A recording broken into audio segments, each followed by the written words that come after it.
Bienvenue à tous. Dans cette nouvelle édition de Décryptage, nous recevons M. Moussa Mara, ancien Premier ministre du Mali. Il se prononce sur la situation sécuritaire au Sahel et partage avec nous les voies et moyens pour des sorties de crise sur le continent. M. Moussa Mara, soyez le bienvenu sur Africa 24. Le Sahel est une région en proie à diverses crises d'ordre sécuritaire, politique et climatique. Quelle est votre appréciation des défis de la région ? Préoccupante parce qu'évidemment, comme vous le voyez, vous êtes témoin depuis une dizaine d'années, avec comme épicentre notre pays, le Mali, nous avons une succession de crises, de rébellions, terrorisme et maintenant des crises politiques. Parce que les États sont fragiles et les États n'arrivent pas à apporter les réponses appropriées à cette donne sécuritaire politique, et donc la situation elle est préoccupante parce qu'en plus de l'extérieur on a plutôt la vision qu'elle est en train de se détériorer sérieusement, ce que nous n'avons pas en étant sur le terrain. Mais il ne faut pas se voiler la face, c'est une situation difficile, compliquée. Mais comme je l'ai dit au début, je ne pense pas qu'elle soit irrémédiablement compromise comme on le dit. Nous avons d'abord dans le Sahel à prendre conscience de la réalité de notre crise et à prendre conscience de notre responsabilité dans notre crise. Je pense que ce n'est pas encore suffisamment fait. On a trop tendance à penser que ça vient de l'extérieur, ça vient de l'extérieur, ça vient de l'extérieur. C'est vrai que l'extérieur a un facteur, mais la profondeur de la crise est basée sur la profondeur de la faiblesse de nos États, qui ne date pas seulement d'il y a 10 ans, mais qui a été construite progressivement depuis quelques décennies.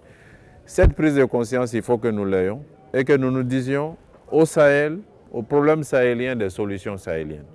Ça passe d'abord par une amélioration de la gouvernance, sérieusement, dans nos pays et dans nos collectivités. Ensuite, ça nécessite que nos pays s'organisent pour délivrer des services à nos populations. L'emploi des jeunes, l'accès à l'eau, l'accès à l'électricité. Nous devons faire des efforts. Tout ne peut pas venir de l'extérieur. Après, nous devons nous adapter aux menaces. La question terroriste, ce n'est pas seulement une question armée, mais c'est aussi une question sociale, c'est aussi une question économique. Souvent, c'est une question politique et ça peut même être une question religieuse. Toutes les dimensions de cette donne, nous devons aussi savoir les adresser par nous-mêmes. Maintenant, dans ce chemin-là, nos partenaires extérieurs viennent nous accompagner sur la piste que nous-mêmes nous aurons empruntée. Nous n'avons pas à leur demander de nous trouver la piste, de l'arpenter et que nous suivons. Je pense que c'est cette démarche qu'il faut changer et c'est ce qui fait que la crise, on n'arrive encore pas à trouver les voies et moyens pour la régler. Mais je suis optimiste, je pense que c'est possible. Quels sont pour vous les voies et moyens qui pourraient aboutir à la résolution durable de ces crises ? Je suis un acteur, je me veux un acteur politique, un acteur social.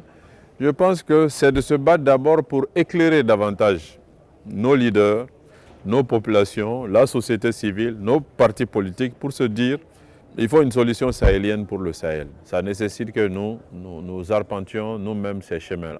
Le deuxième élément, c'est que moi-même, en tant qu'acteur politique, c'est d'essayer d'être responsable, c'est de participer aux élections, c'est d'occuper des responsabilités. Et une fois que j'ai des responsabilités, c'est d'essayer de mettre en œuvre ce que je suis en train de m'évertuer à vous expliquer. Parce qu'une chose est de le dire et une autre chose est de l'appliquer. Donc, je pense que ça, c'est un second élément. Troisième élément, c'est de créer une coalition. Parce que les pays font face aux mêmes enjeux, les pays doivent apprendre à se donner la main. Le Burkina, le Niger, le Sénégal, la Mauritanie, le Tchad. Nous devons savoir trouver la collaboration intelligente pour nous donner la main et faire face un peu à ces défis-là. Là aussi, je compte et je souhaite m'impliquer afin que nous puissions avoir la solution sahélienne aux problèmes sahéliens dont je parle. L'intégration africaine a été débattue au cours du forum MEDES 2022 à Tanger. Quelle analyse faites-vous de l'intégration africaine ? Aujourd'hui, elle a quelques pannes. Elle a quelques pannes. Quand on parle de l'Union africaine, les jeunes africains vous disent « mais c'est quoi l'Union africaine ?» Ils ne connaissent pas. Donc il faut que là aussi, cette ambition de nos pères fondateurs depuis les années 60, il faut que nous puissions la renouveler de manière adaptée, trouver les formules pour que les jeunes soient davantage conscients que l'Afrique, c'est aussi la capacité à régler les problèmes. L'Union africaine, c'est aussi la capacité à aider les pays. L'Union africaine, c'est aussi la culture. L'Union africaine, c'est aussi des règles qui vont faire que la gouvernance va être meilleure, la démocratie va être meilleure. Je pense qu'il faut donner une nouvelle visibilité à l'Union africaine. Et il faut travailler à ça. Et nos communautés régionales, c'est la même chose. Il faut donner une nouvelle visibilité, une nouvelle énergie. Et moi, j'entends bien participer à tous ces mouvements-là. Je vous donne quelques exemples. Les coups d'État, ce sont les conséquences de situations. Il faut que nous regardions ces situations et que nous travaillions à les éviter pour éviter les coups d'État. Par exemple, des responsables élus, présidents, ministres, maires, qui une fois élus tournent le dos à leur population, s'enrichissent de manière éhontée, c'est ce qui a abouti au coup d'État. Donc créons les conditions pour que quand quelqu'un est élu, la personne soit vraiment au service de ses mandataires, que la personne soit au service de son peuple, et si la personne faillit, qu'on puisse la démettre. La région ouest-africaine a connu ces dernières années plusieurs instabilités, notamment des coups d'État au Mali, en Guinée, au Burkina Faso, couplés à des actes terroristes. Quels seraient pour vous les mécanismes qui pourraient être mis en place pour éviter les instabilités sur le continent? Nos organisations régionales, la CEDEAO, l'Union africaine, réglementent la démocratie, fassent en sorte que les contre-pouvoirs soient soutenus, les journalistes soient protégés, les lanceurs d'alerte soient protégés, les élections soient plus transparentes. C'est tout ça qui amène à l'instabilité. Donc je pense que si on travaille sur ces questions, c'est un bon début. Après, il y a la question de la gouvernance, la corruption, l'exemplarité des responsables. Il faut que nous fassions en sorte que nos responsables soient à nos services et non le contraire.